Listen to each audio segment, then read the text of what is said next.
ഒരു കസ്റ്റമറിന് ATM-ൽ നിന്നും പണം എടുക്കുമ്പോൾ ATM ഇടപാട് പരാജയപ്പെടുകയും പണം നിങ്ങളുടെ അക്കൗണ്ടിൽ നിന്ന് കുറവ് വരികയും ചെയ്താൽ എന്ത് നടപടിയാണ് സ്വീകരിക്കേണ്ടത്? ഇത് പലർക്കും അറിയില്ലാത്തൊരു കാര്യമാണ്.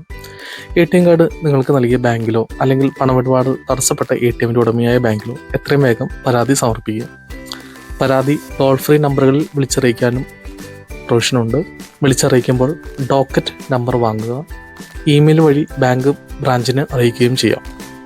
ATM ഇടപാട് പരാജയപ്പെട്ടാൽ പരമാവധി നമ്മൾ എന്നാണ് ചെയ്തത് അന്ന് മുതൽ 5 കലണ്ടർ ദിവസങ്ങൾക്കുള്ളിൽ കസ്റ്റമറിൻ്റെ അക്കൗണ്ടിൽ നിന്നും റീക്രെഡിറ്റ് ചെയ്യാൻ ബാങ്കുകൾ ബാധ്യസ്ഥരാണ്.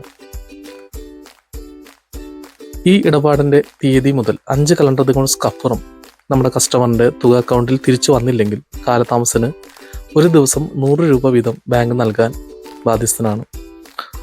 നമ്മുടെ കസ്റ്റമർ വേറൊരു ക്ലെയിം ഉന്നയിക്കാതെ തന്നെ നഷ്ടപരിഹാരം കസ്റ്റമറിൻ്റെ അക്കൗണ്ടിലേക്ക് ക്രെഡിറ്റ് ചെയ്യുമെന്നാണ് റിസർവ് ബാങ്ക് ഓഫ് ഇന്ത്യ ബാങ്കുകൾക്ക് കൊടുത്തുള്ള നിർദ്ദേശം.